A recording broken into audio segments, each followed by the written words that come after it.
సర్వం విశ్వమయం గ్రూప్ సభ్యులకు స్వాగతం, సుస్వాగతం. ముందుగా మనందరికీ గురువు గారైన పత్రిజీ గారు, అమ్మ స్వర్ణమాలమ్మ గారికి కృతజ్ఞతలు తెలుపుకుంటూ, సతీ సమేత సప్త ఋషుల అనుగ్రహంతో మరియు అవతార్ బాబాజీ గారి అనుగ్రహంతో, ఆది శంకరాచార్యుల అనుగ్రహంతో మరియు శైలేష్ మాస్టర్ ఆశీస్సులతో ఈ రోజు మనం సర్వం విశ్వమయం గ్రూప్ ని మొదలు పెట్టుకుందాం. 44వ అధ్యయనాన్ని శ్రీ గురు చరిత్ర నిత్య పారాయణ గ్రంథాన్ని మనకు చెప్పడానికి వస్తున్నారు రాధా మేడం గారు. రాధా మేడం, మీకు సర్వం విశ్వమయం గ్రూప్ తరపున స్వాగతం, సుస్వాగతం. Thank you Rama madam. నాకు ఈ అవకాశం ఇచ్చినందుకు మీకు కృతజ్ఞతలు. శ్రీ గురు చరిత్ర నిత్య పారాయణ గ్రంథము. వాయిస్ ఓకేనా? ఓకే.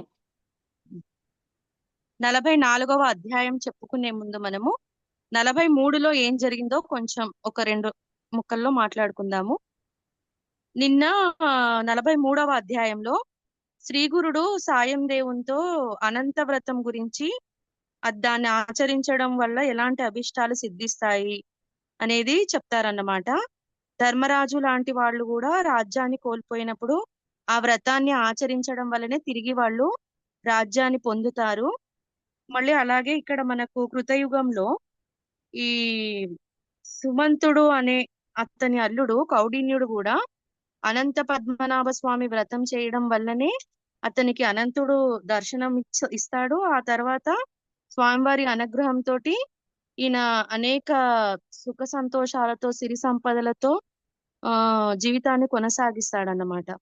కాబట్టి నీవు కూడా అదే గోత్రస్తుడివి కాబట్టి నువ్వు కూడా ఈ వ్రతాన్ని ఆచరించు అని శ్రీ గురుడు సాయం దేవుడికి చెప్పడంతో నిన్నటి కథ సమాప్తం అవుతుందండి. ఇప్పుడు 44వ అధ్యాయం. ఓం శ్రీ గణేశాయ నమః. ఓం శ్రీ సరస్వతే నమః. ఓం శ్రీ గురుభ్యో నమః. ప్రస్తావన. సత్కథ ఆ శ్రవణానికి సద్గురు సేవా వృత్తాంతాలు శ్రేష్టతములు. అంటే ఒక మంచి సత్కథకు శ్రవణము, కథను, సద్గురుని సేవించడము, ఈ రెండు ముఖ్యమైనవి అని చెప్తున్నారు. దానిని వినిన నామధారకుడు ధన్యోస్మి స్వామి అని అంటున్నాడు. అంటే ఇక్కడ మనకి సిద్ధయోగి నామధారుడికి గురు చరిత్ర గురించి కథలు చెప్తూ ఉంటాడు కదా. ప్రతి క్షేత్రంలో అక్కడ ఏమేమి జరిగినాయి, స్వామివారి అనుగ్రహము ఎవరెవరికి అలాంటివి లభించాయి అనేది చెప్తున్నారు. కాబట్టి ఇక్కడ కథాశ్రవణానికి సద్గురు సేవకి అలాంటివి నువ్వు పొందుతున్నావు కాబట్టి నువ్వు ధన్యుడివి అనేసి సిద్ధయోగి నామధారకుడిని అంటున్నాడు. తంతుకుడు శ్రీగురుడు ఆజ్ఞాపిస్తే వారి పాదుకలు ధరించి వారితో కలిసి యోగ గమనంతో శ్రీశైలం చేరి దర్శిస్తాడు. ఇక్కడ మనకు ముందు ముందు ఎలాంటి కథలు వస్తున్నాయో చెప్తున్నారు. తంతుకుడు అనే అతను స్వామివారి ఆజ్ఞ వలన పాదుకలు ధరించి స్వామివారితో కలిసి యోగ గమనంలో శ్రీశైలం చేరి అక్కడ స్వామివారిని దర్శిస్తారంట. స్పష్టను గురుపుత్రుడు కోరినది అట్టి స్థితి అని పాదుకలు పొందడమే అనేసి చెప్తున్నారు. మనం ఇంతకు ముందు కథలో స్పష్టను కూడా గురుపుత్రుడు అడుగుతాడు కదా, నాకు పాదుకలు కావాలి అంటాడు కదా, ఇది కూడా అలాంటిదే. అంటే ఇది యోగ గమనము అని అర్థం చేసుకోవాలని చెప్తున్నారు. శ్రీగురుడు శ్రీశైల మల్లికార్జునుడు కల్లేశ్వరుడు కూడా తామేనని దర్శనమిచ్చారు.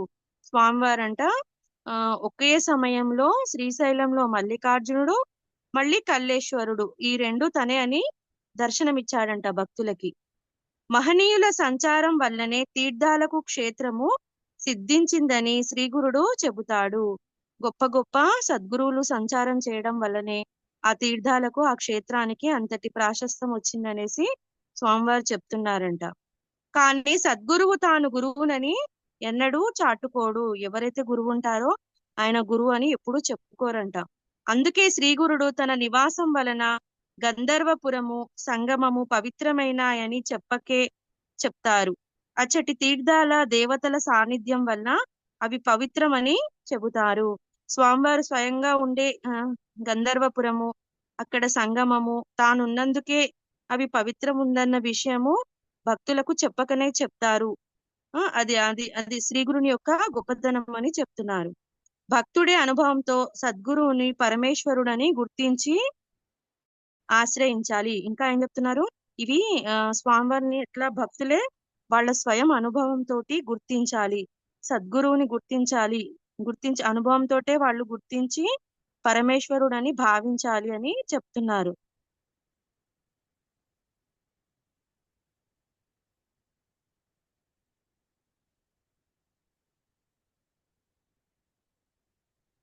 అందుకే శ్రీ రమణ మహర్షి తాను గురువునని ఇతరులు శిష్యులని తలచేవాడు ఆ పేరుకే అర్హుడు కాడు అంటారు. రమణ మహర్షి ఏం చెప్తారంట, ఎవరైతే తామే గురువు మిగతా వాళ్ళందరూ తమ శిష్యులని చెప్తారో అలాంటి వాళ్ళు అసలు గురువే గారని రమణ మహర్షి చెప్తారంట. నిజానికి దేవతల కంటే సద్గురువే శ్రేష్ఠుడు. కల్లేశ్వరుడు నరకేసరిని, చండలేశుడు నందిశర్మను తమనుగాక శ్రీగురునే సేవించమని ఆదేశించారు. ఇంకా స్వామివారు ఎవరైతే ఉన్నారో వాళ్ళు నిజంగా దేవుళ్ళు కూడా గురువులనే సేవించమని చెప్తారంట. ఇంకొకటి ఇక్కడ ఏం చెప్తున్నారు, కల్లేశ్వరుడు అనే ఆయన నరకేసరిని, చండలేశుడు అనే ఆయన నంది శర్మను వాళ్ళని కాకుండా స్వయంగా శ్రీగురునే సేవించమని ఆదేశించారంట. ఈ లీల షిరిడి సాయిబాబా చరిత్రలో కూడా మనము చూడవచ్చు. ఇలాంటి లీల అంట సాయిబాబా సచ్చరిత్రంలో కూడా ఉందని చెప్తున్నారు. శ్రీకృష్ణుని విశ్వరూపంలో లాగా సకల దేవతలు విశ్వరూపుడై సద్గురుని అందు ఉంటారు. శ్రీకృష్ణుని విశ్వరూపంలో అందరు దేవతలు ఎలా ఉంటారో అలాగే గురువు సద్గురువు ఎవరైతే ఉంటారో ఆయనలో కూడా సకల దేవతలు ఉంటారని చెప్తున్నారు. ముక్తికి సద్గురు కృపే ముఖ్యము. విమర్శుడనే రాజు మరి 7 జన్మల తర్వాత అగస్త్యుని అనుగ్రహంతో ముక్తుడవుతానని చెబుతాడు. ముక్తి ఏ విధంగా లభిస్తుంది? సద్గురు యొక్క కృపతోటే మనకి ముక్తి అనేది లభిస్తుందంట. విమర్శుడు అనే రాజు ఏం చెప్పిందంటే అతనికి 7 జన్మల తర్వాత అగస్త్యుని అనుగ్రహం వలన అతడు ముక్తుడవుతాడని చెప్పాడంట. సద్గురువుని మానవుడని శంకించడము పాపమే. ఇతర పాపాల వలె అది కూడా సద్గురు సేవ వలన క్షళనమవుతుందని శ్రీగురుడు నంది శర్మకు చెబుతాడు. ఎవరైతే సద్గురువుని అందరిలాగా మానవుడని భావిస్తాడో అది కూడా అట్లా శంకించడం కూడా పాపమే. ఆ పాపం ఎప్పుడు నివృత్తి అవుతుంది? సద్గురు సేవ వల్లనే మళ్ళీ అతడు తెలుసుకోగలుగుతాడని స్వయంగా శ్రీగురుడే నంది శర్మకు చెప్పాడంట. భావయుక్తమైన సద్గురు స్తోత్రం కూడా అంతటి మహిమానిత్వమే.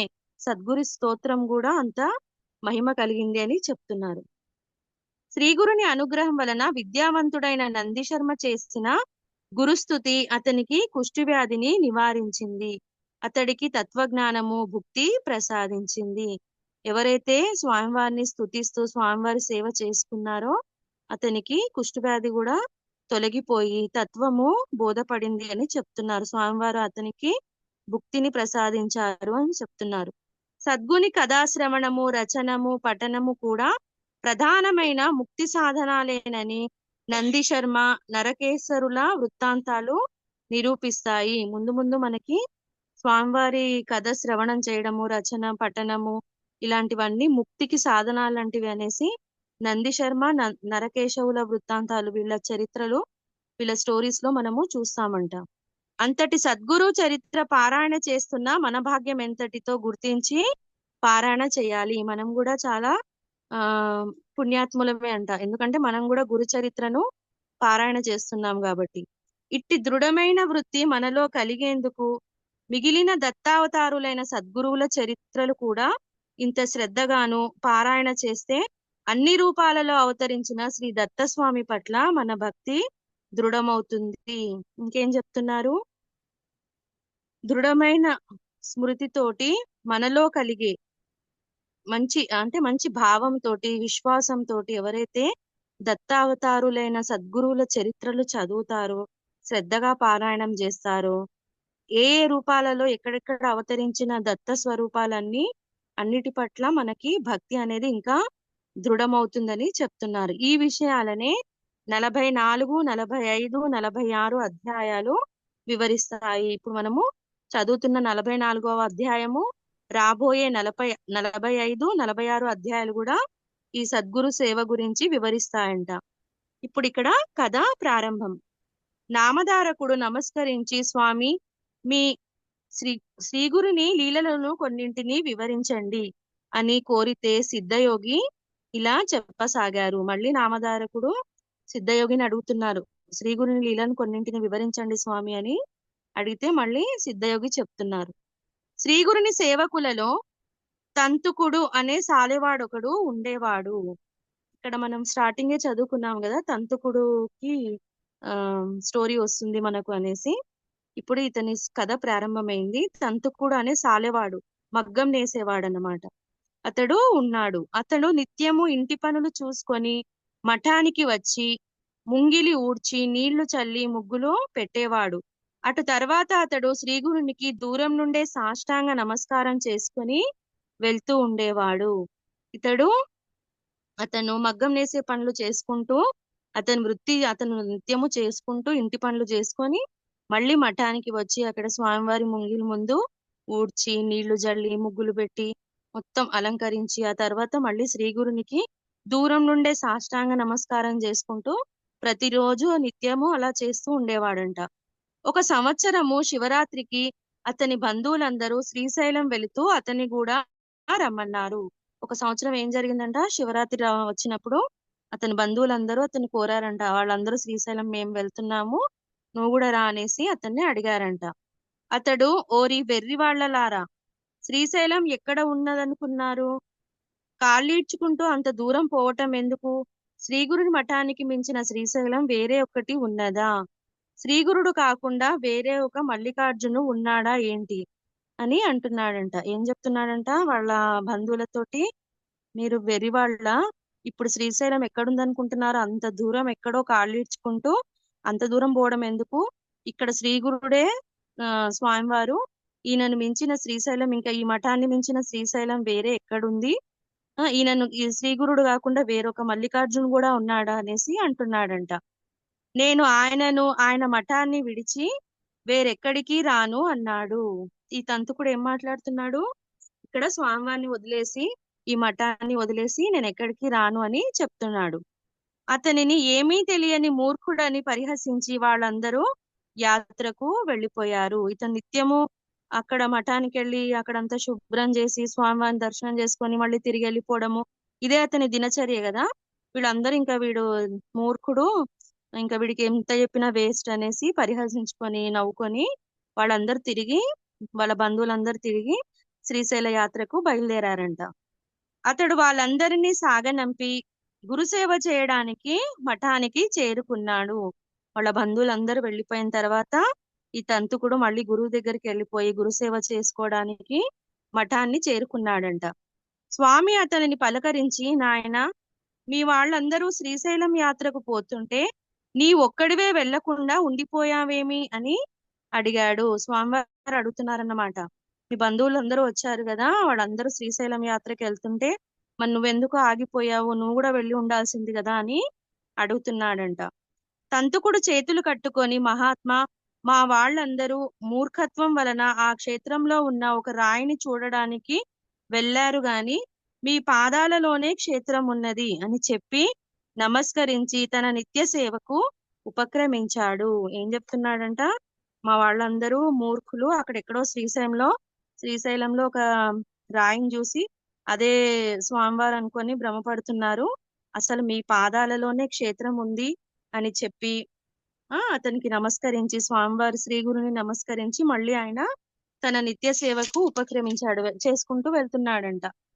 తర్వాత శివరాత్రి వచ్చింది.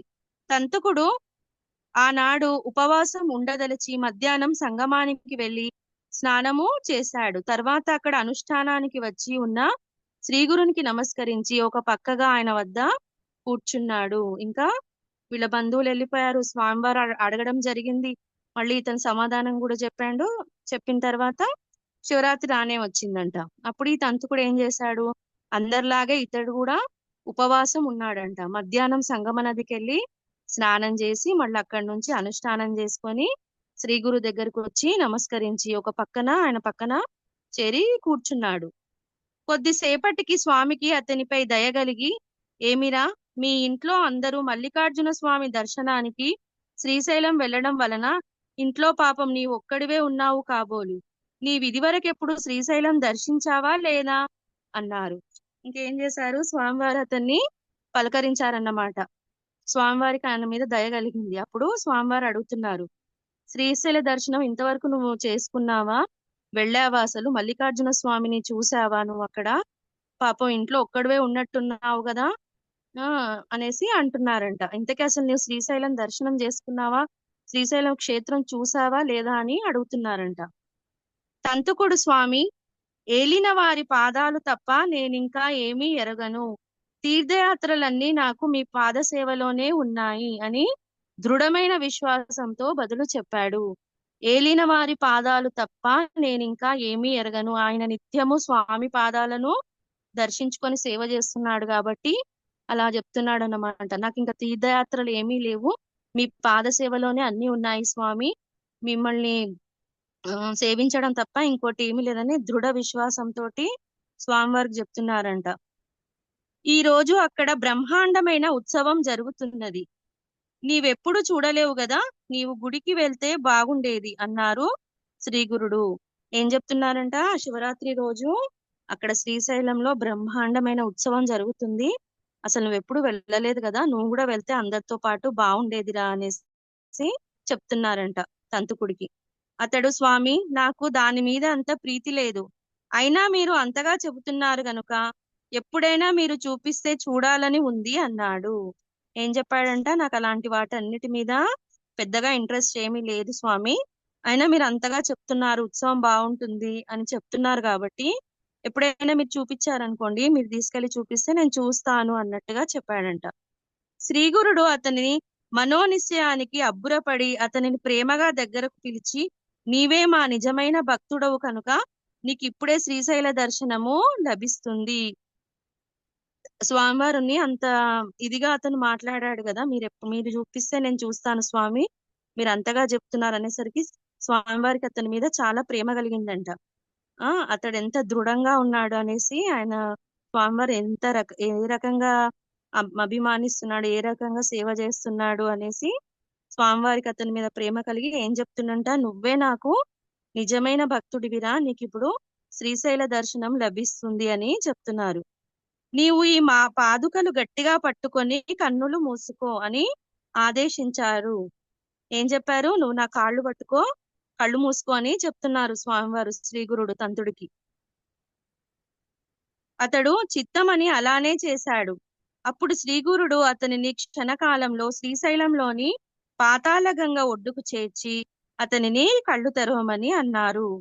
ఏం చేశారు, స్వామివారు మీరు చూపిస్తే నేను చూస్తాను స్వామి అన్నందుకు సంతోషపడి, నువ్వు నా కాళ్ళు గట్టిగా పట్టుకో, కళ్ళు మూసుకో అని చెప్పగానే అతడు కళ్ళు మూసుకొని చిత్తం స్వామి అనగానే ఎక్కడికి తీసుకెళ్లిపోయాడు, క్షణకాలంలో శ్రీగురుడు అతన్ని శ్రీశైలంలోని పాతాళ గంగ ఒడ్డుకు తీసుకెళ్లి అక్కడ కళ్ళు తెరవమని చెప్పారంట. అతడికి ఆ క్షణకాలము నిద్ర తూగినట్లు అయ్యింది. ఆ ఒక్క క్షణంలోనే అతనికి పడుకొని ఇట్లా బాగా గాఢ నిద్రలో తూగినట్టుగా అయిపోయిందంట. అతడు కళ్ళు తెరిచి చుట్టూ చూచి మొదట భయపడ్డాడు. కళ్ళు తెరవగానే అతడు ఎక్కడో పాతాళగంగ దగ్గర ఉన్నాడు కదా, భయపడిపోయాడంట. శ్రీగురుడు నవ్వుతూ, భయపడతావెందుకు, ఇదే శ్రీశైలం, నీవు వెంటనే క్షౌరము, స్నానము మొదలైనవి పూర్తి చేసుకొని మల్లికార్జున స్వామిని దర్శించుకొని రాపో అని హెచ్చరించారు. స్వామివారు ఏం చెప్తున్నారు, అతడు కళ్ళు తెరవగానే వేరే ప్రదేశంలో ఉండడము చూసి కొద్దిగా భయపడిపోయాడంట. అప్పుడు ఎందుకు భయపడుతున్నావురా, ఇదే శ్రీశైలము, నువ్వు వెళ్ళు, వెంటనే క్షౌరం చేసుకో, స్నానం చేసుకో, మొదలైన అన్ని పూర్తి చేసుకొని ఎక్కడికి వెళ్ళాలి, మల్లికార్జున స్వామిని దర్శనం చేసుకొని రా, వెళ్ళు పో అని గట్టిగా హెచ్చరించారంట. తంతుకుడు శ్రీగురునికి నమస్కరించి ఆయన చెప్పినవన్నీ పూర్తి చేసుకొని మల్లికార్జునుడి దర్శనానికి వెళుతుండగా దారిలో ఒక చోట అతని బంధువులు ఎదురయ్యారు. వాళ్ళు అతన్ని చూసి ఆశ్చర్యపడి, ఏమయ్యా, నీకు ఆ స్వామి సేవ తప్ప మరి ఏ యాత్రలు అక్కర్లేదన్న వాడివి మళ్ళీ మా వెనకానే ఈ క్షేత్రానికి వచ్చావేమి అని ఎగతాళి చేశారు. ఈయన స్వామి చెప్పినట్టుగా స్నానము, క్షౌరము ఇవన్నీ పూర్తి చేసుకొని ఎక్కడికి వెళ్ళాడు? మల్లికార్జున స్వామి దర్శనం చేసుకోవడానికి వెళ్తున్నాడు. వెళ్తుంటే అక్కడ దారిలో ఎవరైతే ఈయన బంధువులు శ్రీశైలం వెళ్దామని అడుగుతారో వాళ్ళు కనిపించారంట. అక్కడ వాళ్ళందరూ చూసి ఆశ్చర్యపోతారంట. నువ్వు అప్పుడు రమ్మంటే రాలేదు, మీ గురువు గారినే సేవించుకుంటా అని పెద్ద పెద్ద మాటలు మాట్లాడావు కదా, ఏ యాత్ర అక్కర్లేదు అన్నావు కదా, మరి మా వెనకాల ఎలా వచ్చావు నువ్వు ఈ క్షేత్రానికి అని అడుగుతున్నారంట, అని ఎగతాళి చేస్తున్నారంట. వారితో తంతుకుడు, నేను నిజం చెబుతున్నాను, ఇంతకు కొద్ది ముందే సంగమంలో స్నానం చేశాను, కానీ శ్రీగురుడు ఇంతలో నన్ను ఇక్కడికి తీసుకువచ్చాడు, అంతేగాని నాకేమీ తెలియదు అన్నాడు. ఏం చెప్తున్నాడు వాళ్ళ బంధువులతోటి? నేను నిజం చెప్తున్నాను, నేను ఇంతకు ముందే ఆ ఒక గంట క్రితం నేను ఎక్కడున్నాను? సంగమ నదిలో స్నానం చేశాను, మళ్ళీ ఇక్కడికి ఎలా వచ్చానో నాకు తెలియదు, నన్ను స్వామివారు శ్రీగురుడే తీసుకొని వచ్చారు అని చెప్తున్నాడు. కానీ అతని మాటలు ఎవ్వరూ నమ్మలేదు. వీడు మనకు కనిపించకుండా మన వెనకాలనే వచ్చి ఉండాలి అని అనుకున్నారు. అందరు ఏమనుకుంటున్నారంట? నేను అంతకు ముందు సంగమ స్నానంలోకి వెళ్ళి స్నానం చేశాను, మళ్ళీ ఆ తర్వాత నేను కళ్ళు మూసుకొని ఇటు వచ్చేసరికి ఇక్కడ ఉన్నాను, నాకు అసలు ఏమీ తెలియదు, నాకు శ్రీ గురుడే తీసుకొచ్చారంటే వీడన్ని స్టోరీలు చెప్తున్నాడు అనేసి వాళ్ళందరూ నవ్వుకొని మనకు కనిపించకుండా వీడు మన వెనకాలనే వచ్చి ఉండాలనేసి అనుకుంటున్నారంట. తంతుకుడు అదేమీ పట్టించుకోక గంధము, పువ్వులు, అక్షింతలు, బిల్వదళాలు తీసుకొని లింగార్చనకు వెళ్ళాడు. కానీ అక్కడ అతనికి మల్లికార్జున లింగానికి బదులు ఆ స్థానంలో శ్రీగురుడు దర్శనమిచ్చారు. ఈయన ఏం చేశాడు? స్నానం చేసుకున్న తర్వాత శ్రీగురుడు చెప్తాడు కదా, మల్లికార్జున స్వామిని దర్శనం చేసుకొని రా అనేసి చెప్పినప్పుడు సరే అని చెప్పేసి ఈయన వెళ్ళి ఏం చేశాడు? గంధం తీసుకున్నాడు, పువ్వులు, అక్షింతలు, బిల్వదళాలు, స్వామివారి లింగానికి అర్చన చేయడానికి రెడీగా వెళ్ళాడనమాట. కానీ అక్కడ క్షేత్రంలో ఎవరు? మల్లికార్జున స్వామికి బదులు ఎవరున్నారు? ఆ స్థానంలో శ్రీగురుడు కనిపించారంట, దర్శనం ఇచ్చారంట. అచ్చటి భక్తులు అర్పిస్తున్న పూజలన్నీ ఆయనకే చెందుతున్నట్లు అతనికి దర్శనమయ్యింది. అక్కడ ఉన్న భక్తులందరూ అక్కడ మల్లికార్జున స్వామికి పూజ చేస్తుంటే ఈయనకు మటుకు ఆ ఆ ప్లేస్ లో శ్రీగురుడు ఉన్నట్టు దర్శనం అయింది. ఇంకోటి ఏంటంటే వీళ్ళు చేస్తున్న పూజలన్నీ శ్రీగురునికి అందుతున్నట్టుగా అతనికి దర్శనం కలిగిందంట. అతడు మొదట ఒక క్షణకాలము ఆశ్చర్యచకితుడయ్యాడు. కానీ మరలా అంతలో తెలివి తెచ్చుకొని శ్రీగురుడు సాక్షాత్తు శంకరుడే కదా అని సమాధాన పడ్డాడు. ఆయన చాలా ఆశ్చర్యపోయాడంట. మళ్ళీ ఏమనుకున్నాడా? అంతలోనే ఒక క్షణంలో ఆలోచించి అసలు శ్రీగురుడు స్వయంగా సాక్షాత్తు పరమేశ్వరుడే, శంకరుడే కదా అని అనుకున్నారంట. తర్వాత మల్లికార్జుని పూజ చేసుకొని పొంగి పొర్లుతున్న సంతోషంలో పాతాళ గంగ వద్దకు చేరాడు. ఏం చేశాడు? ఇక్కడ మొత్తము స్వామివారి దగ్గరికి వెళ్ళి అర్చన ఇవన్నీ పూజలు చేసుకొని వచ్చేసి ఇక్కడ పాతాళ గంగ దగ్గరికి వచ్చాడంట. శ్రీగురుడు అక్కడ యథాపూర్వమే కనిపించి, నీవింకా కొంతసేపు ఇక్కడే ఉండి మీ వాళ్లతో కలిసి వస్తావా లేక మాతో వస్తావా అని అడిగారు. అక్కడే ఉన్నారంట స్వామివారు, ఎక్కడ? పాతాళ గంగ వద్ద ఉన్నాడంట. ఈయన అక్కడికి వెళ్ళినప్పుడు స్వామివారు అడుగుతున్నారు, నువ్వు నాతోనే వస్తావా లేకపోతే మీ బంధువులతో కలిసి వస్తావా అని అడుగుతున్నారంట. తంతుకుడు, మహాత్మా, నేడొక గొప్ప విచిత్రము చూచి వచ్చాను. లింగార్చనకని దేవాలయంలోనికి వెళ్ళినప్పుడు నాకక్కడ శివలింగంలో మీరే ఉండి అందరూ చేసే పూజలన్నీ అందుకున్నట్లు దర్శనమయ్యింది. ఏం చెప్తున్నారంట శ్రీగురుడికి? స్వామి, నేను గర్భగుడిలో వెళ్ళినప్పుడు మల్లికార్జున స్వామిని దర్శనం చేసుకునేటప్పుడు నేను ఒక విచిత్రాన్ని చూశాను. ఆ అక్కడ నాకు ఎవరు కనిపించారు? లింగానికి బదులు మీరే కనిపించారు. వాళ్ళు చేస్తున్న పూజలన్నీ కూడా మీకే అందుతున్నట్లు కనిపించింది అని చెప్తున్నారంట. తల క్రింద కొండను ఉంచుకొని గులకరాళ్ల కోసం చుట్టూ గాలించే వారిలా దగ్గరనున్న మిమ్మల్ని విడిచి వీళ్ళంతా ఇంత దూరం ఎందుకు వస్తున్నారో నాకు తెలియటం లేదు. ఏం చెప్తున్నారు? తల కింద కొండను పెట్టుకొని వీళ్ళన్ని చిన్న చిన్న గులకరాళ్ల కోసం వెతుకుతున్నట్టు మీరు పక్కనే ఉన్నప్పుడు వీళ్ళకి ఎందుకు మీ గురించి తెలియటం లేదో నాకు అర్థం కావట్లేదు అని చెప్తున్నాడంట. మీరు మానవాకృతితో అవతరించిన పరమేశ్వరులు అయినప్పటికీ నివురుగప్పిన నిప్పులా మీ మహిమ అందరకు గోచరించడం లేదు. ఏం చెప్తున్నారు? మీరెంత మహాత్ములో, మీరెంతటి అవతార స్వరూపులో మిగతా ప్రజలందరికీ ఎవరికీను మీ మహిమ తెలియట్లేదు స్వామి అని అంటున్నాడంట. అది తెలిసాక మిమ్మల్ని విడిచి నేనిక చేసేది ఏముంది? మీ పాదాల వద్ద పడి ఉన్న నన్ను ఇక్కడకు ఎందుకు తీసుకువచ్చారో నాకు అర్థం కావటం లేదు అన్నాడు. ఇంకా ఏం చెప్పారు? నేను గుర్తించాను, మీరే పరమేశ్వరుడు అన్న విషయంని నేను గుర్తించాను స్వామి. ఇది తెలుసుకున్నాక నేను అక్కడే ఉన్నా, నన్ను ఎందుకు ఇంత దూరం మీరు తీసుకొచ్చారు? మీరు అక్కడున్న మిమ్మల్నే పరమశివుడుగా నేను భావించాను కదా, మరి అలాంటప్పుడు మళ్ళీ ఈ క్షేత్రానికి తీసుకొచ్చి నన్ను ఎందుకు మళ్ళీ ఇలా దర్శనాన్ని కలిగించారు, నాకు అర్థం కావట్లేదు అనేసి అడుగుతున్నాడంట స్వామి. అప్పుడు స్వామి ఏం మాట్లాడుతున్నారు? నాయన అలా కాదు, విశ్వమంతా వ్యాపించి పరమేశ్వరుడు ఒక్కడే ఉన్నప్పటికీ ఆయన సన్నిధి అనుభవించడానికి స్థాన మహిమ భక్తులకు ఎంతో ఉపకరిస్తుంది అన్నారు. అప్పుడు ఆ భక్తుడు దానిని వివరించమని కోరగా శ్రీగురుడు ఇలా చెప్పాడు. ఏం చెప్పిండంట? ఇతను కూడా అడుగుతున్నాడంట, నేను మీలోనే పరమేశ్వరుని దర్శించాను, మీ పాదసేవ చేసుకున్నాక మీలాంటి ఈ మఠమే నాకు శ్రీశైలంగా ఉన్నప్పుడు నాకు అన్ని నేను గుర్తించాను కదా, మీరే పరమేశ్వరులను గుర్తించినప్పుడు నన్ను మళ్ళీ ఇక్కడికి ఎందుకు మీరు ఈ క్షేత్రానికి తీసుకొచ్చారో నాకు అర్థం కావట్లేదు స్వామి అంటే, అప్పుడు ఆ స్వామి ఏం చెప్తున్నారు? పరమేశ్వరుడు విశ్వమంతటా వ్యాపించి ఉన్నప్పటికీ ఆ ఆయన సన్నిధిని అనుభవించడానికి, అంటే ఆ పరమేశ్వరుడు ఎక్కడెక్కడ ఉన్నాడో ఆ స్థాన మహిమ భక్తులు తెలుసుకోవడానికే ఈ క్షేత్రాలు అనేటివి ఉన్నాయి, అది నీకు ఉపకరిస్తుంది అనేసి నేను తీసుకొచ్చాను అని చెప్తే, అప్పుడు శ్రీగురుణ్ణి ఇతడు అడుగుతున్నాడు, ఇంకా నాకు అలాంటివి ఈ స్థాన మహిమకు సంబంధించినవి చెప్పండి స్వామి అని అడుగుతున్నాడు అన్నమాట. ఎవరు? తంతుకుడు ఎవరిని? శ్రీగురుని అడుగుతున్నాడు. నాయన, మహాశివరాత్రి నాడు ఈ క్షేత్రంలో ఎంతో మహిమ ఉంటుంది. పూర్వము కిరాత దేశంలో పరాక్రమశాలి బుద్ధిమంతుడు అయిన విమర్శనుడనే రాజు పరిపాలిస్తూ ఉండేవాడు. ఇక్కడ నుంచి మళ్ళీ ఇంకో కథ స్టార్ట్ అయింది. స్వయంగా స్వామివారు చెప్తున్నారన్నమాట తంతుకుడికి. మహాశివరాత్రి పర్వదినం రోజు క్షేత్రంలో చాలా మహిమ ఉంటుంది అని చెప్తున్నారు. దానికి అనుగుణంగా ఒక కథ చెప్తున్నాడు.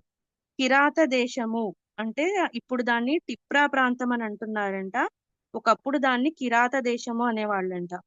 ఆ ప్రాంతంలో పరాక్రమశాలి బుద్ధిమంతుడు అయిన విమర్శనుడు అనే రాజు పరిపాలిస్తూ ఉండేవాడంట.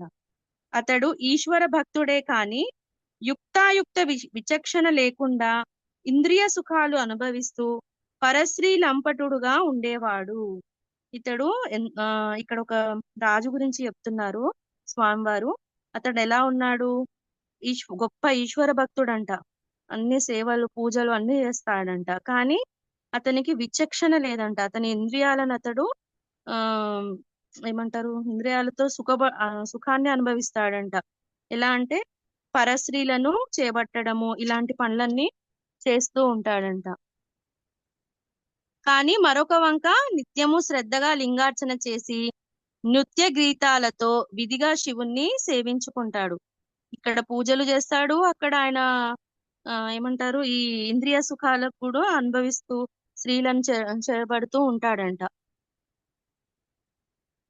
అతని భార్య కుముద్వతి మహాగుణవంతురాలు. ఆమె ఒక రోజున అతనితో, ప్రాణనాథ, మీకు కోపం రాదంటే ఒక మాట అడుగుతాను, చెప్పండి. ఆహార విహారాదులలో ఎట్టి నియమము పాటించని మీకు ఇంత నిశ్చలమైన ఈశ్వర భక్తి ఎలా సాధ్యమైంది అని అడిగింది. ఇక్కడ ఈ రాజు యొక్క గుణగణాలు చెప్తున్నారు. ఆయన ఎంత పూజ చేస్తాడో, ఆయన ఇంద్రియాలకు అంత వశుడైపోయి ఆయన చేయాల్సిన పనులన్నీ చేస్తాడంట. స్త్రీలతోటి సుఖాన్ని అనుభవించడము అలాంటి పనులన్నీ చేస్తున్నాడంట. అప్పుడు అతని భార్య అతనితోటి మాట్లాడుతుంది. ఆమె మహాసాధ్వి గుణవంతురాలంట. ఆమె పేరు కుముద్వతి. ఆమె అతన్ని అడుగుతుంది, రాజుగారితోటి మాట్లాడుతుంది, మీకు కోపం రాదంటే నేను ఒక మాట అడుగుతాను ప్రాణనాథ, మీరు ఆహార విహారాదులలో ఎలాంటి నియమము పాటించని మీరు ఇంత నిశ్చలమైన ఈశ్వర భక్తి మీకు ఎలా సాధ్యమైంది అంటే, ఈయన మంచిగా ఎంజాయ్మెంట్ లో ఉంటాడు కదా, అలా మంచి విందు భోజనం చేస్తాడు. ఇంకా అన్ని పనులన్నీ చేస్తుంటాడు. మరి ఇంత ఇదిగా ఉన్న మీరు ఒక్కసారి ఈశ్వర భక్తి అందు ఇంత భక్తితోటి సేవతోటి స్వామివారిని ఎలా పూజిస్తున్నారు నాకు అర్థం కావట్లేదు, మీకు ఇది ఎలా సాధ్యమైంది అని అడుగుతుందంట. అప్పుడు రాజు నవ్వి ఇలా చెప్పాడు, ప్రేయసి, నా పూర్వజన్మ వృత్తాంతము చెబితే గాని నీకు ఈ సందేహము తీరదు. ఈ రాజుగారికంట ఆయన పూర్వజన్మ తెలుసంట. ఇప్పుడు ఆయన ఆ భార్య అడిగింది కాబట్టి ఈ రాజు విమర్శనుడు అనే రాజు చెప్తున్నాడు, నా పూర్వజన్మ వృత్తాంతం చెబుతాను. అంటే పూర్వజన్మ వాసాలు అంటిపెట్టుకొని ఉంటాయంటారు కదా, ఆ రకంగా ఇతను చెప్తున్నాడు అన్నమాట ఆయన భార్యకి. నా పూర్వజన్మ వృత్తాంతం చెబితే గాని నీకు ఈ సందేహము తీరదు. వెనుకటి జన్మలో నేనొక గొల్లవాణ్ణి, వాకిట్లో కుక్కగా జీవించాను. వెనుకటి జన్మలో ఎలా ఉన్నాడంట, గొల్లవాడిలాగా. వెనుకటి జన్మలో నేనొక గొల్లవాని వాకిట్లో కుక్కగా జీవించాను. గొల్లవాడింట్లో కుక్కగా జీవించాడంట, పూర్వజన్మలో అతడు కుక్క అంట. అప్పుడొక మాఘమాసంలో మహాశివరాత్రి నాడు ఊళ్ళోని జనమంతా దైవ దర్శనానికి అచ్చట శివాలయానికి వెళ్ళారు. ఆ ఈయన ఒక గొల్లవానింట్లో కుక్కలాగా ఉన్నాడంట పూర్వజన్మలో. అప్పుడంట మాఘమాసం సమయంలో శివరాత్రి రోజంట ఊర్లోని జనమంతా ఇక్కడ దేవుణ్ణి దర్శించుకోవడానికి అక్కడ ఉన్న శివాలయానికి వెళ్ళారంట.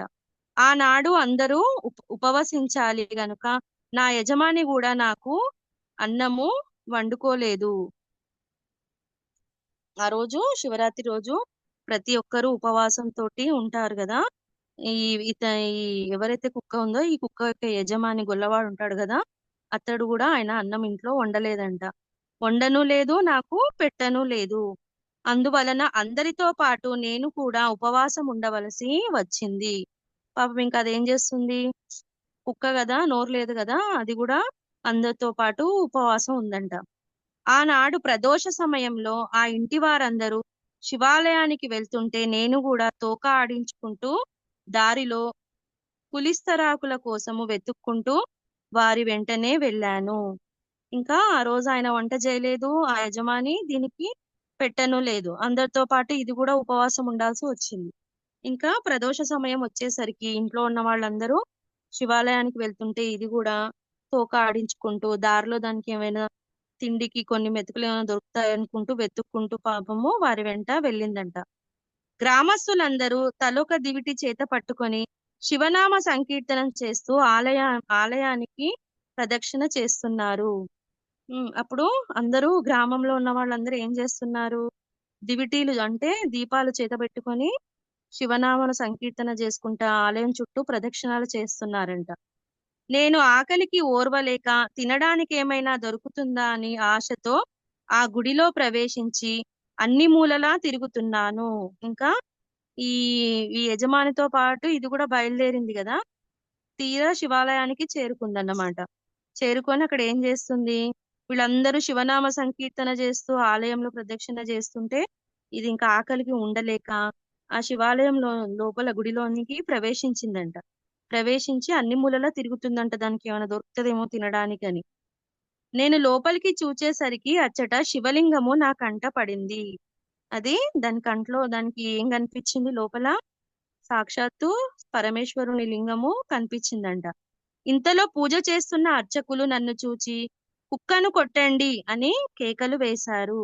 అక్కడ అది గుడిలోనికి ప్రవేశించేసరికి అక్కడ ఉన్న అర్చకులు ఏం చేశారంట, అయ్యో గుడి లోపలికి వచ్చిందనేసి కుక్కను కొట్టండి అని గట్టిగా కేకలు వేశారంట. నేను పారిపోవాలని చూశాను, కానీ సింహద్వారం దగ్గర సందు లేకుండా జనము ఉండడంతో నాకు దారి చిక్కలేదు. కొందరు కర్రలు చేత పట్టుకొని తడుముతుంటే నేను వారి బారి నుండి తప్పించుకోవాలని 3 సార్లు ఆలయం చుట్టూ పరిగెత్తాను. ఇంకా ఏం జరిగింది, చాలా మంది ఆ రోజు శివరాత్రి కదా, అది ఎక్కడ పారిపోవాలని చూసినా అని దానికి దారి దొరకట్లేదంట. చివరికి అది సింహద్వారం దగ్గర అంట సందు లేకుండా అంతగానం జనం మధ్యలో ఉండడము, దాన్ని అందరూ కొట్టడం వల్ల ఎలా కొట్టారు, మళ్ళీ అందరూ కర్రలు చేత తీసుకొని కొట్టి తరుముతున్నారంట అక్కడ నుంచి వెళ్ళమని. అప్పుడు తప్పించుకోలేక అది 3 సార్లు అంట ఆలయం చుట్టూ తిరిగిందంట. ఇంకా జనం చాలా ఉండేసరికి ఆ రకంగా ఆలయం చుట్టూ తిరిగిందంట.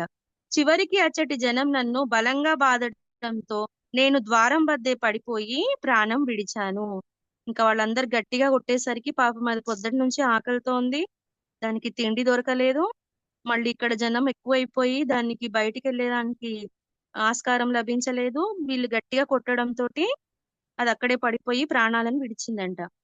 ఈ రీతిన నేను తెలియకనే ఉపవాసం ఉండి శివపూజ దర్శించి ప్రదక్షిణాలు చేసిన పుణ్యము ఆర్జించాను. ఇక్కడ ఈ కుక్క ఈ ఎవరైతే ఇతను ఉన్నాడు కదా, కుక్కలాగా పూర్వజన్మలో ఉన్నాడు కదా, ఈయనకు తెలియకుండానే ఈయన ఏం చేశాడు, ఉపవాసం ఉన్నాడు, శివ పూజ చేశాడు, స్వామిని దర్శించాడు.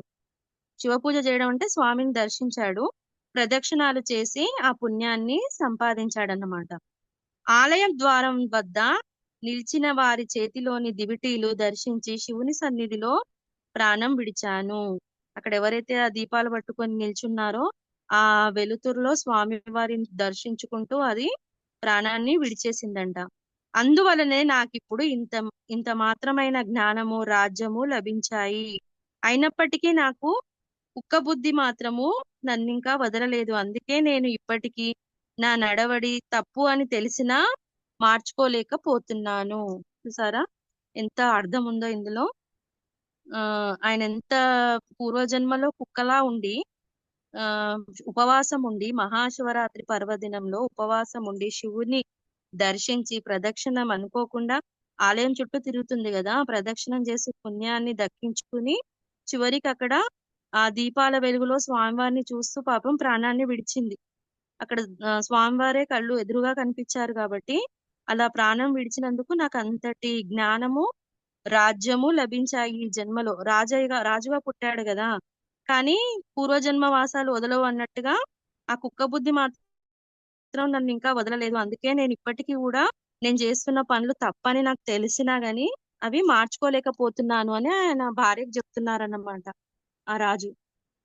కుముద్వని ఆ వృత్తాంతం విని ఆశ్చర్యపడి అతని పాదాలకు నమస్కరించి, ప్రాణనాథ, శివానుగ్రహం వలన మీరు సర్వజ్ఞులయ్యారు, దయతో నా వెనుకటి జన్మల గురించి తెలపండి అని వేడుకుంది. ఇంకా ఆయన రాజుగారి భార్య ఎవరైతే కుముద్విని ఉంది కదా, ఆమె చాలా ఆశ్చర్యపోయింది ఈయన పూర్వజన్మ వృత్తాంతం చెప్పేసరికి. అప్పుడు ఆమె ఆయన పాదాల మీద పడి, ప్రాణనాథ, మీకు శివుని యొక్క అనుగ్రహం వలనే మీ జన్మ సార్థకమైంది, మీకు అన్ని తెలిసిపోయారు, మీరు సర్వజ్ఞులు కదా, మరి నా వెనుకటి జన్మల గురించి చెప్పండి స్వామి అని అడుగుతుందంట. విమర్శనుడు నవ్వి, ప్రేయసి, పూర్వము శ్రీశైలంలో నీవు ఒక పావురంగా ఉన్నావు. నీ ఒక రోజు అడవిలో మాంసం ముక్కున కరుచుకొని పోతుండగా ఒక డేగ దానిని లాక్కోదలిచి నిన్ను తరిమింది. ఇంకా ఏం చెప్తున్నాడు, ఈమె అడుగుతుందన్నమాట, నా వెనుకటి జన్మల గురించి కూడా చెప్పండి స్వామి అని ఆయన ఆ భార్య అడగడంతో చెప్తున్నాడంట. పూర్వం అంట ఆమె శ్రీశైలంలో పావురంగా ఉన్నదంట, పావుర జన్మ తీసుకుందంట. తీసుకున్నప్పుడు ఆ ఒక ఒక రోజు అడవిలో మాంసం ముక్కున కరుచుకొని పోతుందంట తను పావురం.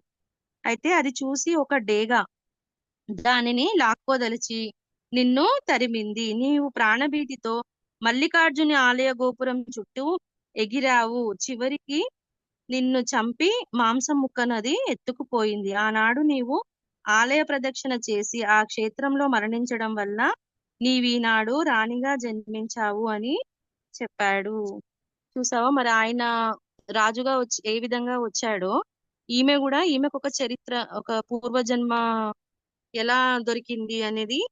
అంటే ఇప్పుడు ఈమె రాణిలా ఎలా వచ్చిందంటే, పూర్వజన్మలో ఈమె పావురం అయి ఉండి ఒక మాంసం ముక్కున పెట్టుకొని కరుచుకొని పోతుంటే అది చూసి ఒక డేగ దాన్ని లాక్కోవాలనేసి తరుముకొని వచ్చేసరికి ఈమె భయంతో మల్లికార్జున స్వామి ఆలయ గోపురము ఎక్కడ శ్రీశైలంలో అక్కడ దాని చుట్టూ తిరిగిందంట తనను తాను రక్షించుకోవడానికి.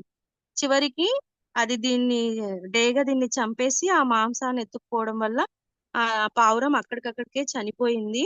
అలా ప్రదక్షిణాలు చేసిన ఆ క్షేత్రంలో మరణించావు కాబట్టే నీవీనాడు రాణిగా జన్మించావు అని చెప్తున్నాడు.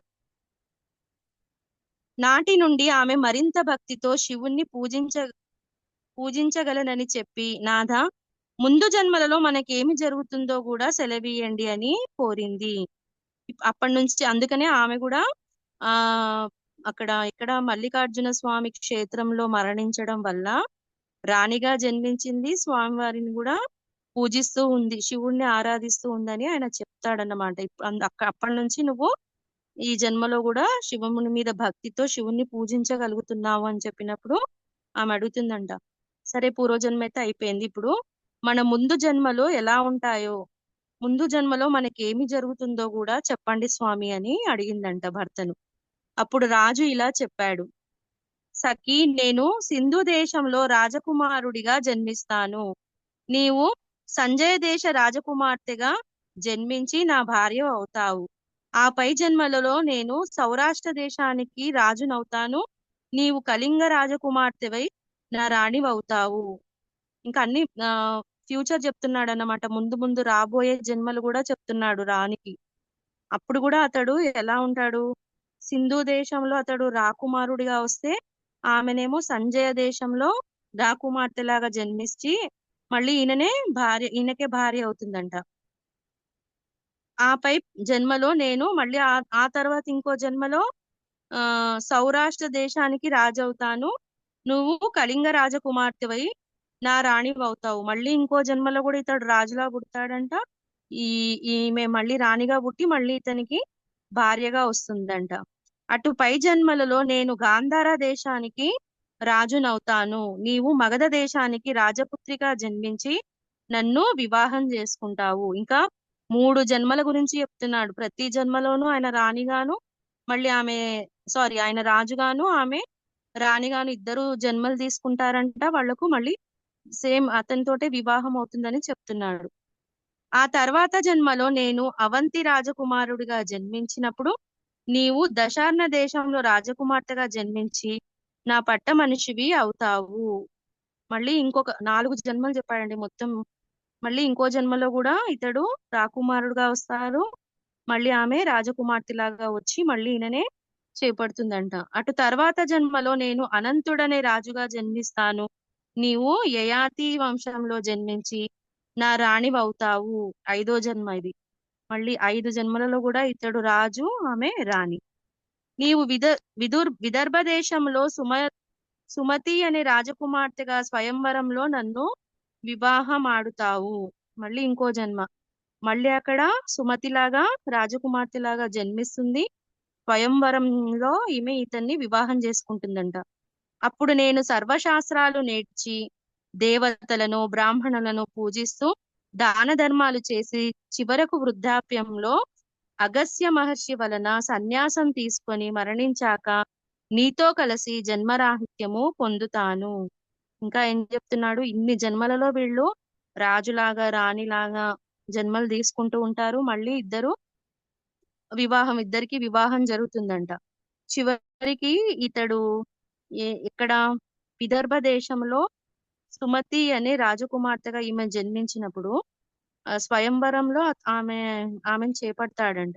చేపట్టిన తర్వాత అక్కడ అతను దేవతలను బ్రాహ్మణులు అందరినీ పూజించుకుంటూ ఆ చివరి జన్మలో దానాలు ధర్మాలు అన్ని చేసి వృద్ధాప్యంలో అగస్త్య మహాముని వలన సన్యాసం తీసుకొని అక్కడ మరణించాక నీతో కలిసి మళ్ళీ జన్మరాహిత్యాన్ని పొందుతాను అని చెప్తున్నాడు. ఇంతటికి కారణము శ్రీశైల మల్లికార్జుని అనుగ్రహమే. ఇన్ని జన్మలు మళ్ళీ నేను తీసుకోవాలి, తర్వాత ఇక్కడ అగస్త్య మహాముని యొక్క అనుగ్రహం పొందాలి. ఇదంతా జరగడం కూడా స్వామి వారి శ్రీశైలంలో ఉన్న మల్లికార్జుని అనుగ్రహమే కనుక మనము శ్రీశైలం దర్శించి వద్దాము అని చెప్పి కుముద్వతితో కలిసి యాత్ర చేసి వచ్చాడు. ఇదంతా స్వామివారి దయ వల్లనే, శ్రీశైల మల్లికార్జుని దయ వల్లనే మనము చివరికి జన్మరాహిత్యాన్ని పొందుతాము అనేసి చెప్పి ఇద్దరు కలిసి మళ్ళీ శ్రీశైలం దర్శించడానికి యాత్రకి వెళ్లారంట. కనుక తంతుక తెలియకనే ఈ క్షేత్రంలో చేసిన ప్రదక్షిణం వలన ఒక పావురానికి రాణి పదవి తర్వాత మోక్షము కలిగాయి.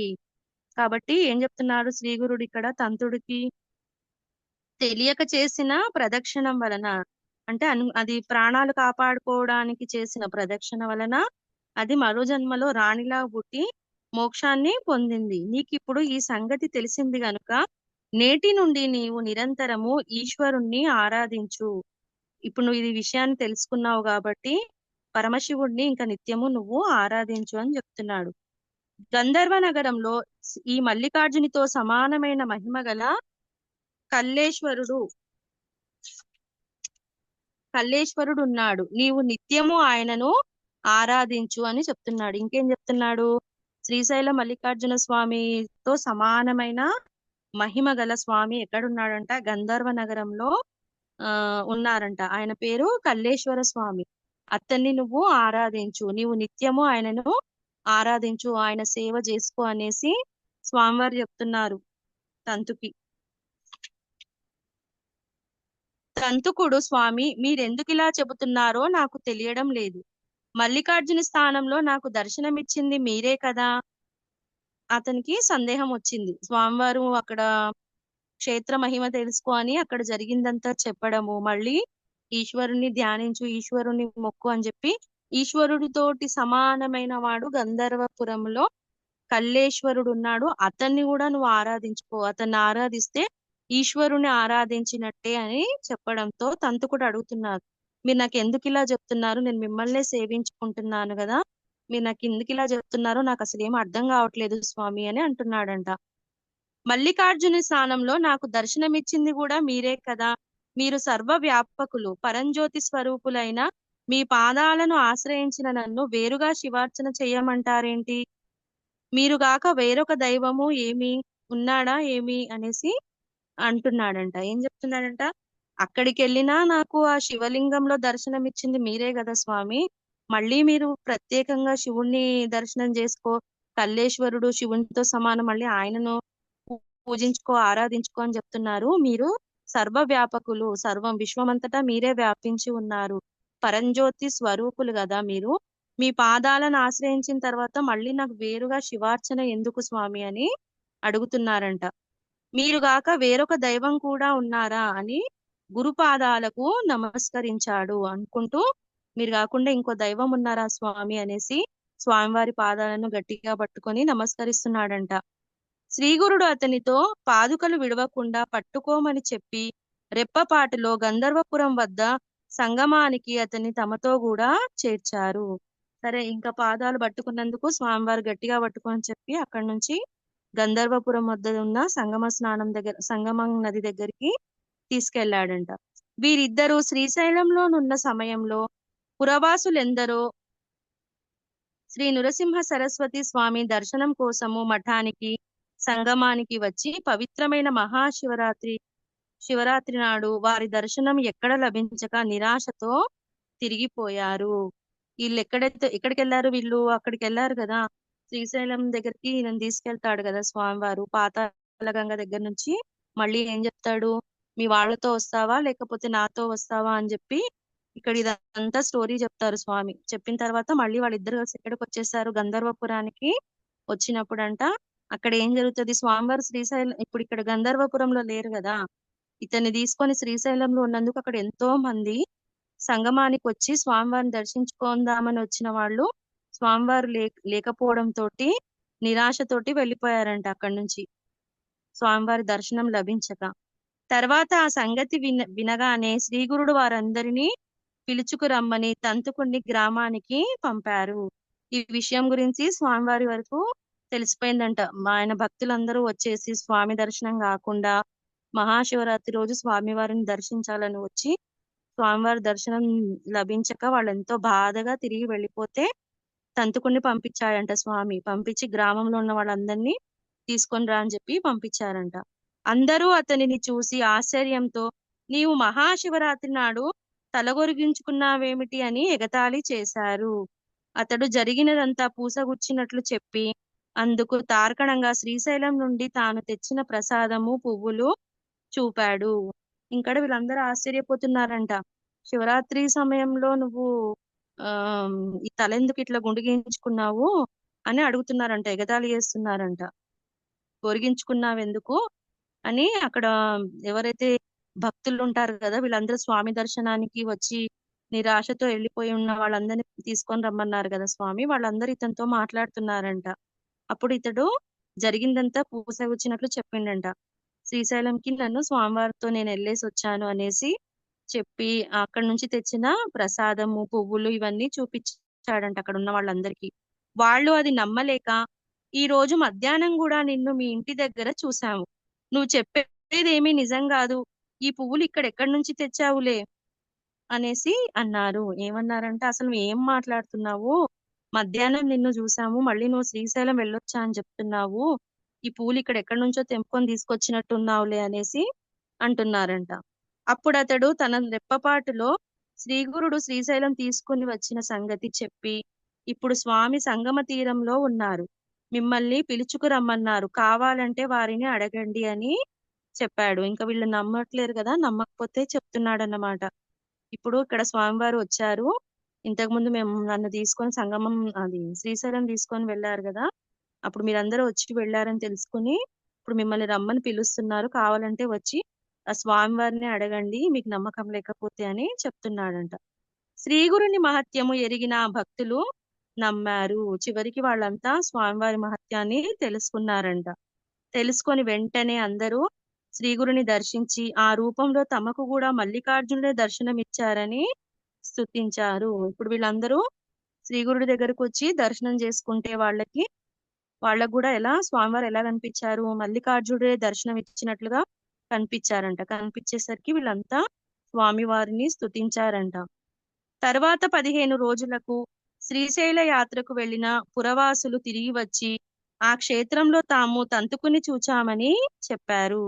వీళ్ళు వెళ్తారు కదా, ఈయన బంధువులు తంతుకుని బంధువులు వెళ్తారు కదా, వాళ్ళు మంచిగా అన్ని యాత్రలు చేసుకొని శ్రీశైల యాత్ర కూడా పూర్తి చేసుకొని తిరిగి వచ్చిన తర్వాత వీళ్ళు కూడా చెప్తారంట అక్కడ గ్రామంలో ఉన్న వాళ్ళందరికీ, ఆ క్షేత్రంలో మేము తంతుకుని చూసామని చెప్తే అప్పుడు వాళ్ళు అంతవరకు అతని మాటలు నమ్మిన వారు కూడా తంతుకుడు చెప్పినది వాస్తవమని తెలుసుకుంటారు. ఇంకా బంధువులు అందరూ చెప్పేసరికి అప్పుడు అనుకుంటారంట, ఆహా అయితే శ్రీగురుడి మహిమ వల్లనే ఇతడు స్వామివారితోటి శ్రీశైలం వెళ్ళి వచ్చారు, వాళ్ళ బంధువులు కూడా చూసామని చెప్తున్నారు కదా, అయితే ఇతను చెప్పింది నిజమే అని అనుకుంటారంట.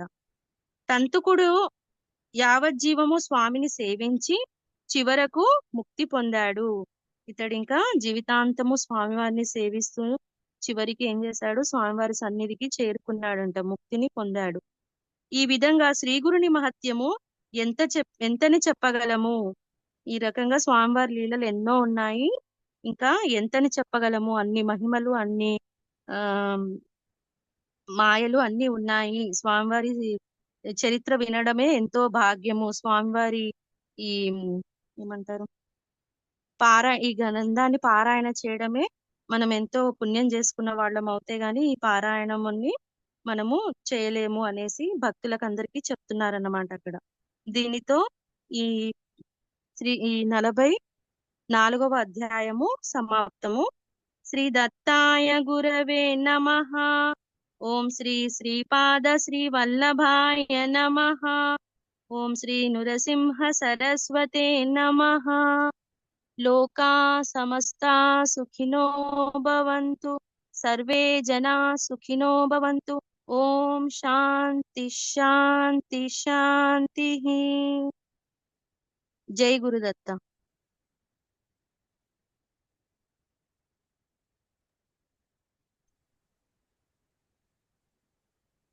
బాగుంది మ్యామ్. ఇప్పుడు కొంతమంది అదే ఆ, కుక్కలు కనిపిస్తే వాటిని కొట్టడము తిట్టడము చేస్తూ ఉంటారు కదా. అవునండి. అంటే ఎంతమంది ఇప్పుడు అవి ఈ అంటే ఈ దత్తస్వామి యొక్క ఆ, రూపాలని అంటూ ఉంటారు కదా, అంటే ఆ స్వామి దగ్గర ఎక్కువగా కనిపిస్తూ ఉంటాయి. హలో హలో వేదాలండి, వేదాలు 4. మేడం. రమా వినిపిస్తుందా మేడం మీకు? ఆ, వినిపిస్తుంది. అదే చాలా మంది అంటే కుక్కలను చూస్తే కొడుతూ ఉంటారు కదా. అదే ఇప్పుడు వాళ్ళ చేసుకున్న కర్మ ఫలితంగా ఆ జన్మలు తీసుకోవడం జరుగుతుంది. కాకపోతే స్వామి వారి దగ్గర ఉన్న 4 కుక్కలను, అవి 4 కుక్కలు కాదు 4 వేదాలుగా భావిస్తారు. బాగుంది. వినిపిస్తుందా మేడం? వినిపిస్తుంది, వినిపిస్తుంది. ఇక అతను కుక్క జన్మ వచ్చింది కదా చెప్తాడు కదా. అతడు రాజు అవును. పూర్వజన్మలో అతడు కుక్కలా ఉన్నప్పుడు ఇట్లా శివరాత్రి రోజు అతడు చేసిన ఏమంటారు ఆ గుళ్ళో ప్రవేశించి అనుకోకుండా అక్కడ ప్రదక్షిణాలు చేయడము ఉపవాసం ఉండడం వల్ల అతడు రాజుగా పుట్టాడంట. తెలియక చేస్తేనే అంత ఫలితం ఉంది, తెలిసి చేస్తే ఇంకా చాలా ఉంటది కదా. అది చెప్తున్నారు స్వామివారు. క్షేత్రం యొక్క మహత్యము, అక్కడ జరిగిన విషయాలు. మళ్ళీ ఆయనకి ఆయన పూర్వజన్మ కూడా తెలుసు, మళ్ళీ ముందు జన్మలు కూడా చెప్తున్నాడు ఆయన. అందుకని చెప్తున్నాడు కదా, నేను పూర్వజన్మలో కుక్కలా ఉన్నప్పుడు ఆ కుక్క బుద్ధి పోలేదు అంటే నేను చేస్తున్న పనులు తప్పని తెలిసి కూడా నేను మార్చుకోలేకపోతున్నాను అంటాడు కదా. అవును. పూర్వజన్మ వాసనలు వదిలిపెట్టవని అంటారు కదా, ఆ, అది క్లియర్ గా చెప్పారు ఇందులో. అవును. బాగుంది మ్యామ్.